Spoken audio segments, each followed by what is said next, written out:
Hello everybody and welcome back to Pokemon Brilliant Diamond. You rejoin us here just shortly after the Veilstone Gym battle. In this episode we're going to proceed through Route 214, the Valor Lakefront, Hotel Grand Lake and also Route 213 on our way to Pastoria City, the location of our next gym battle. As ever, if you like this episode, please drop a like on the video. And if you could also subscribe and hit that notification bell, it makes a massive difference to my channel.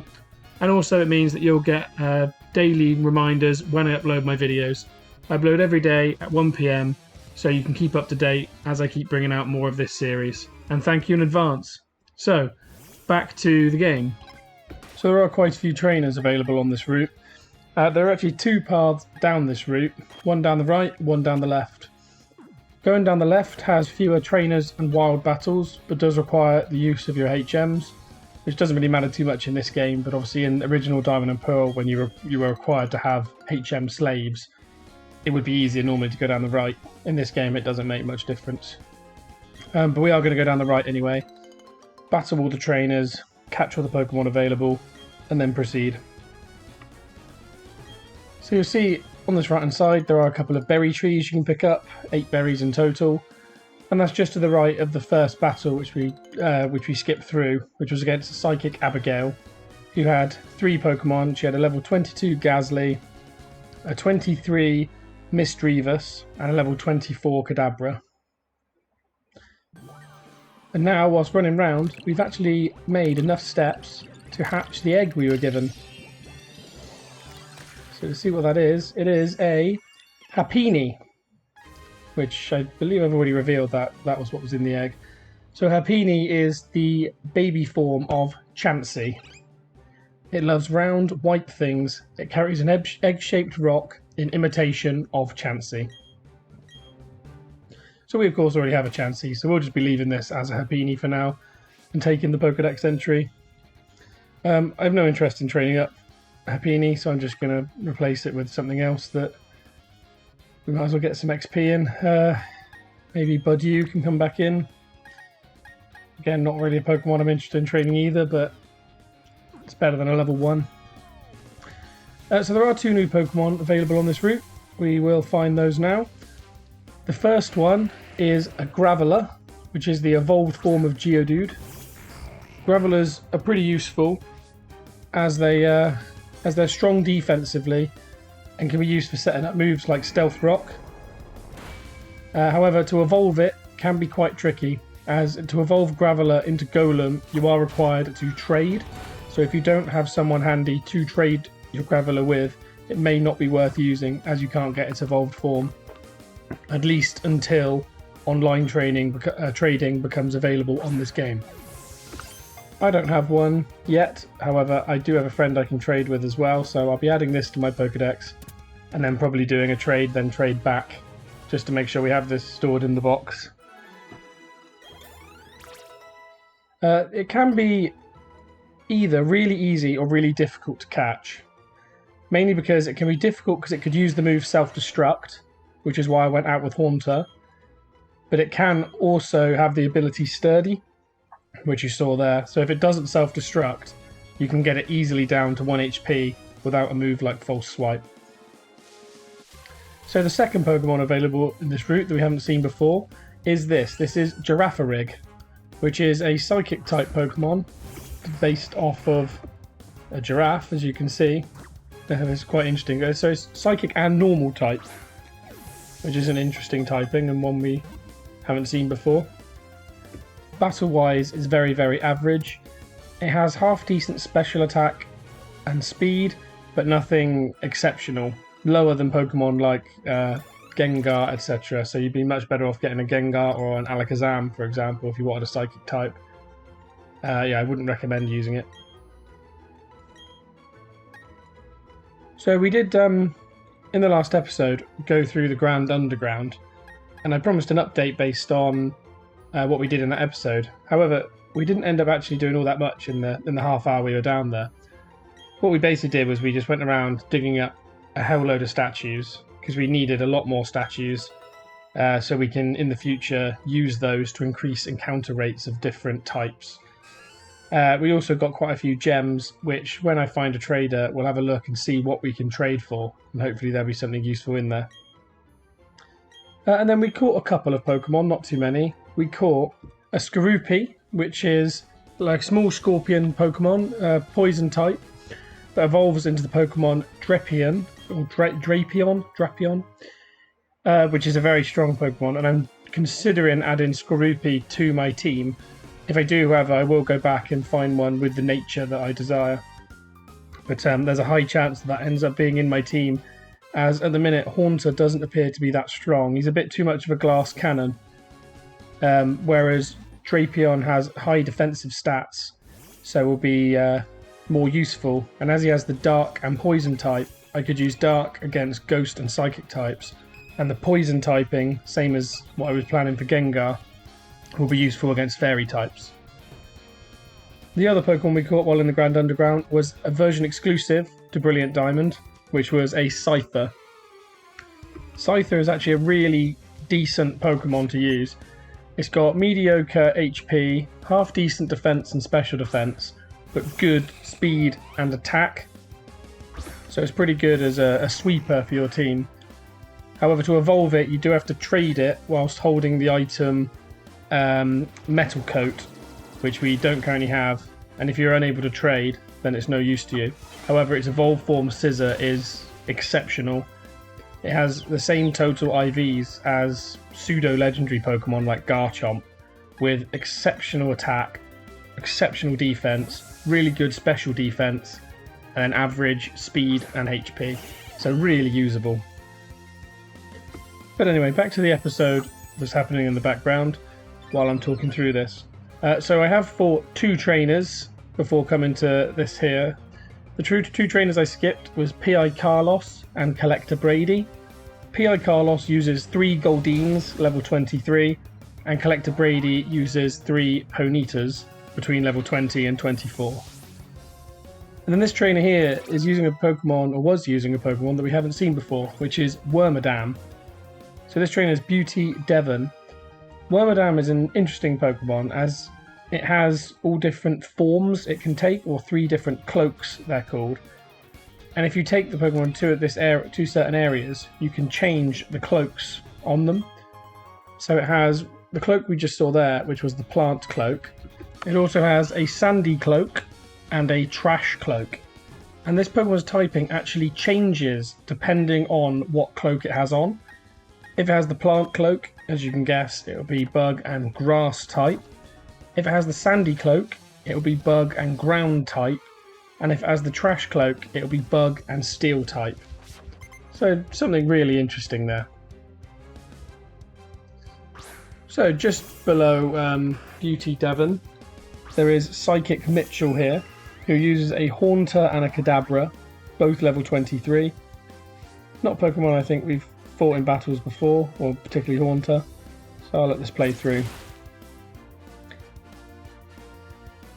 Whilst talking about the Grand Underground as well, I had also found a couple of items on the ground and some hidden items. If you haven't got those on your game, or you perhaps missed that, feel free to skip back and have a quick look at those. But yeah, there are a lot of items available on this route.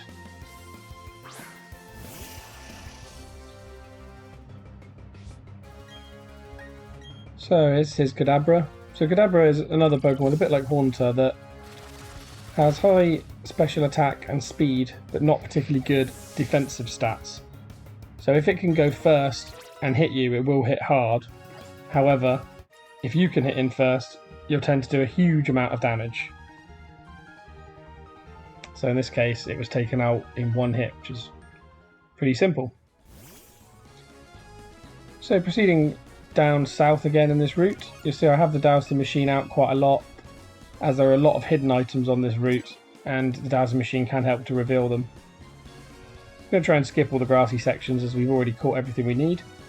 Heading up around this fenced section here, through the grass patch, which this time contains a Stunky.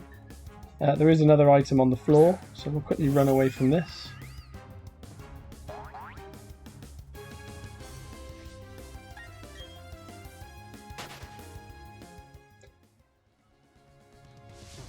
And then the item on the floor is a big root. So what the big root does is, if you have a Pokemon who has HP absorbing moves like Giga Drain, Mega Drain, Absorb, Leech Life, what the big root does is it increases the amount of HP you absorb whilst doing that. So a useful item if you have a Pokemon like Roserade or Roselia. I'd recommend picking that up. We then skipped through a trainer battle. The trainer battle was with Collector Jamal, who uses 3 Weasels, all level 21. Okay. So just swapping our team around a bit to get some XP into everyone possible. So just to the west of this collector there is a Pokeball in the grass. This contains a Max Potion, which is an item we could have bought in the Veilstone department store. What it does is it fully restores the amount of HP to your Pokemon. However, it does not restore status effects. For that you would need a full restore.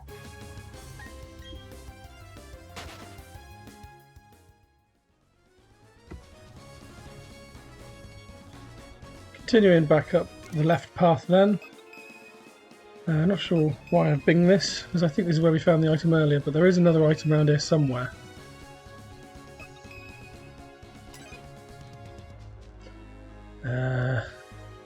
No, it's not on this corner, it's in the corner of that grass patch on the other side of the fence. But yeah, coming up here, there is another trainer here, who is Rune Maniac Brian. He uses a Cranidos, level 24, a Geodude level 22, and a Bronzor level 23.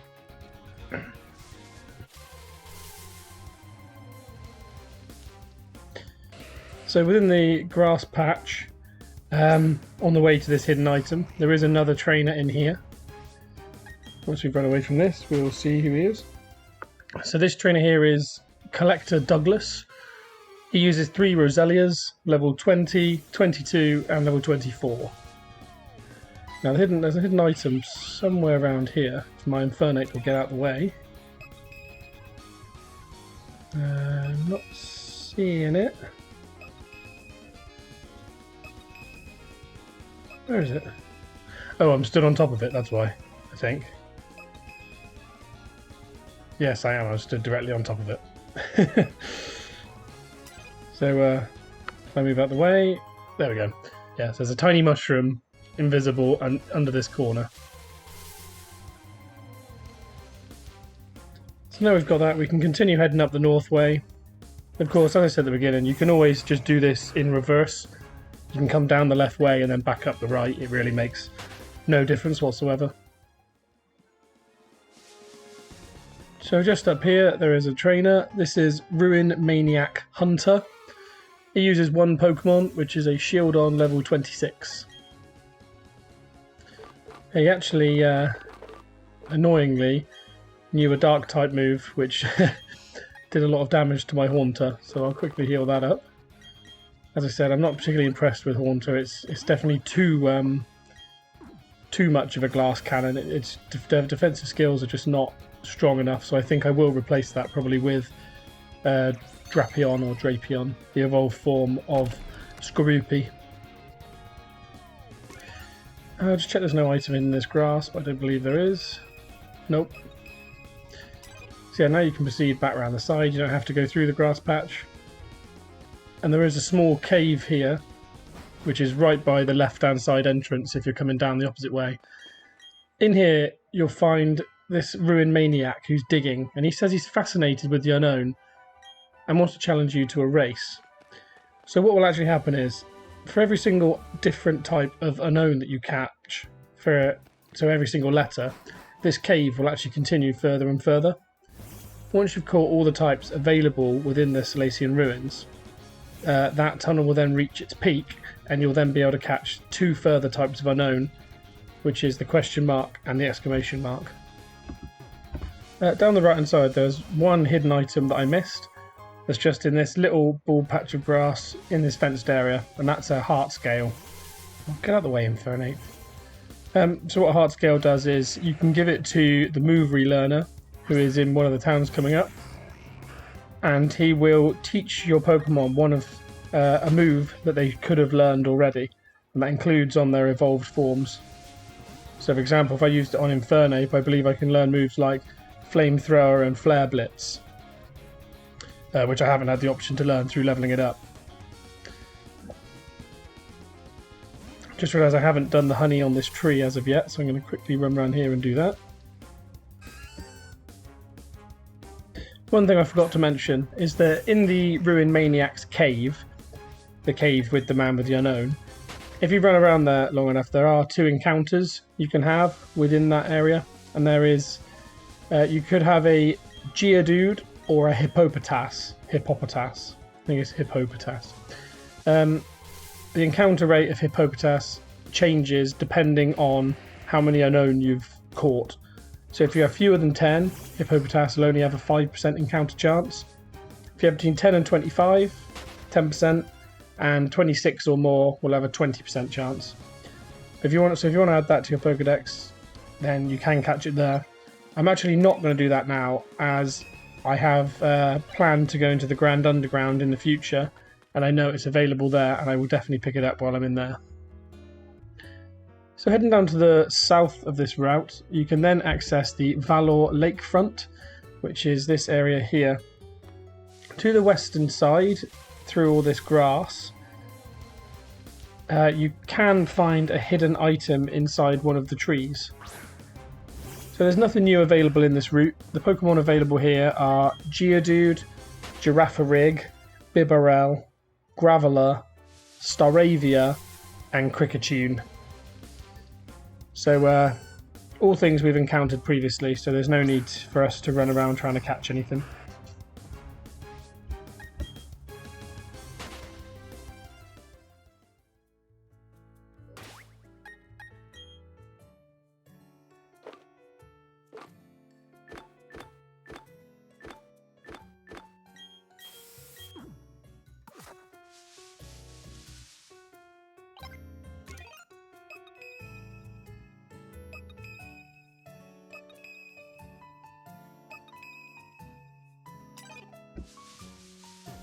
So it should be just within this tree. There we go. So yeah, there's a max ether.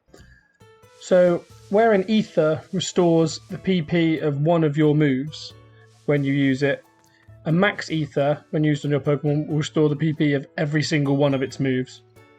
It's quite a rare item actually, but very useful. You see there's 2 scientists currently blocking the Valor Lake. But if you come south of those, there is a Paralyze Heal. Continuing on south then, you end up in another new area, which is Hotel Grand Lake.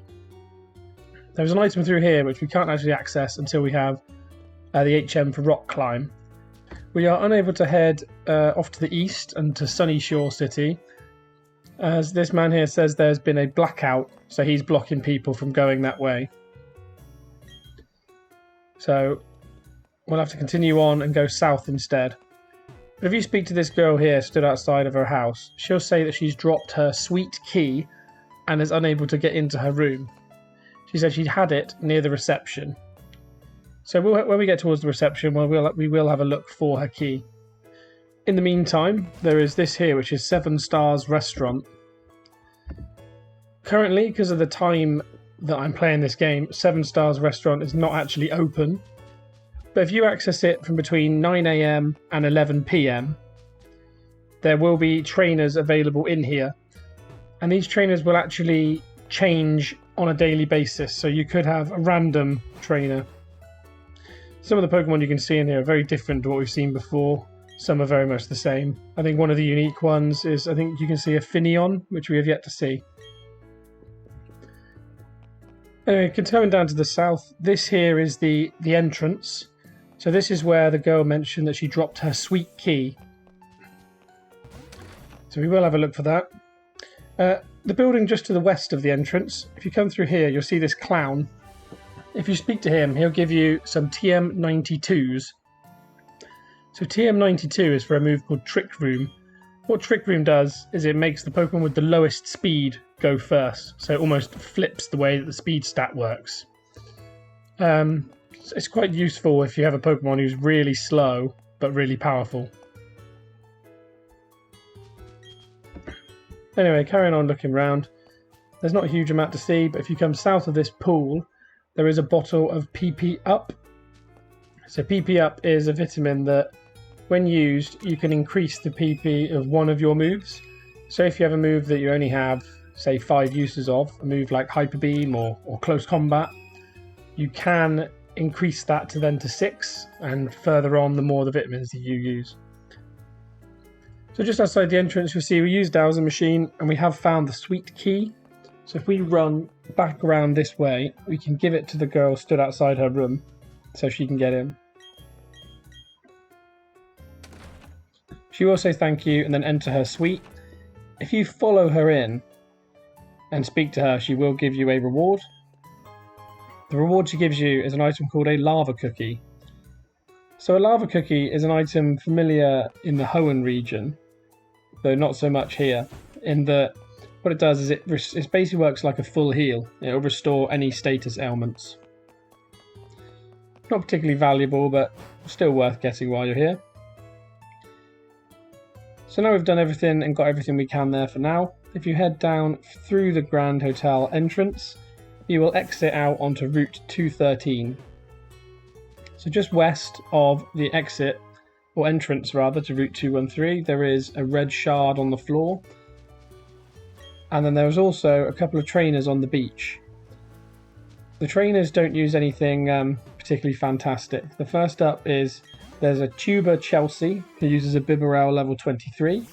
And then there's Tuber Jared who uses 3 Shellos at levels 19, 20 and 21. However, the only real interesting thing on this beach is that there's quite a few items hidden in the sand. So we'll slowly find those here. So the first item here I find is a bottle of calcium. So calcium is another EV increasing vitamin. Now we've fought Tuber Jared, there is another item just north of him.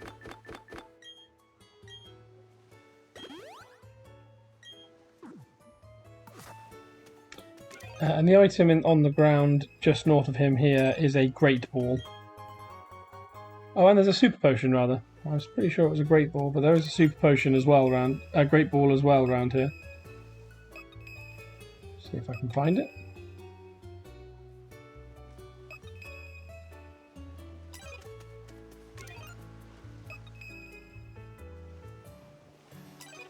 Ah, so it's just underneath Infernate. And there we go, there's the Great Ball. So you can find calcium, Great Ball, and a Super Potion all on this little stretch of beach. But they are all hidden, so you have to make sure to get your dowsing machine out. Heading along the western section, there is a fisherman here who just talks to you about a big fancy hotel. North of him, there is another trainer. This trainer here is Beauty Cindy, and she uses a level 23 Glameow. If you smash the rock to the east of her, then run down this little gap, you will find TM40, which is for the flying type move Aerial Ace. This is a 60 power move that never misses. Heading back round to south of where Beauty Cindy was, there is another trainer here. This is Fisherman Kenneth. So he uses a couple of different Pokemon. The first one is not unique, obviously, however, which is a Magikarp, level 19. Magikarp, obviously being so weak, shouldn't be difficult for us to take out here. I decided to use Payback, even though Hex would defeat it in one. Just because I thought it'd be funny to see if Magikarp had another move, but it doesn't, it's only got Splash. I thought his might be level enough to have Flail.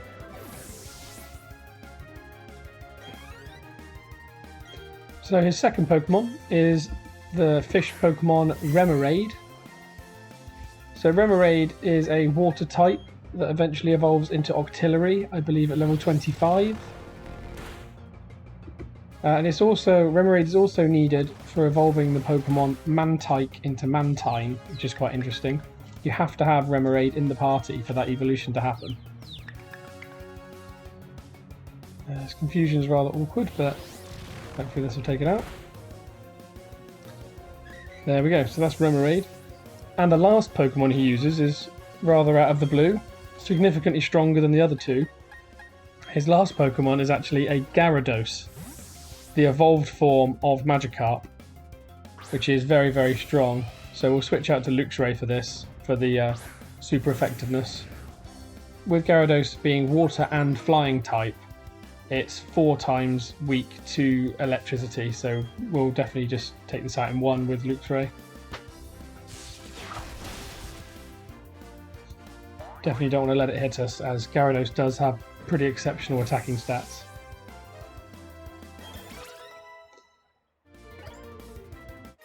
And there we go, that's all the trainers defeated on this route. At least until we obtain the hidden machine for Surf and can then access the water. There's a couple more items for us to get though, some of which we won't be able to obtain as we don't have the hidden machine for Rock Climb. But there's a pearl hidden in the beach, just north of this fisherman.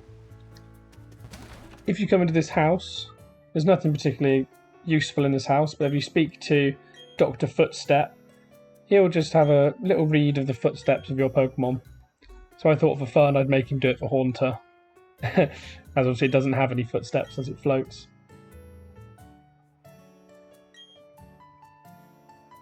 But anyway, I'll try and determine the thoughts of your Pokemon, depending on what his footsteps are like. I believe this is a test for the happiness of your Pokemon. Anyway, if you come west of Beauty Cindy, there's another rock you can smash. Coming through here, there is a honey tree hidden in the corner. And there is also a hidden awakening on the floor, which if you use your dowser machine, you'll be able to find. Just north of here is a patch of grass, which actually has a couple of Pokemon which we haven't experienced yet. So the Pokemon which we haven't found yet are Wingull and Floatzel. I forget to capture them actually before we head into Pistoria City, so apologies for that. I will come back at the start of the next episode and catch Floatzel in particular. Wingull I know is available in the Grand Underground, so I'll catch that there. Additionally, if you use your good rod in the sea, you can find the Pokemon Remoraid, which was used by the fisherman we faced earlier. So you can find a Remoraid between level 10 and 25 if you use your good rod in the sea on Route 213. So yeah, if you need those for your Pokedex, be sure to do so. So now we've done that, we are actually done with everything we can do on Route 213, and we can head across into Pistoria City. Pistoria City contains the next gym we have to face. However, we will be doing that in the next episode. If you've enjoyed what you've seen, please drop a like and let me know, and please give me some feedback about how you're getting along on your Pokemon journey. I've been your average gamer, and I am out.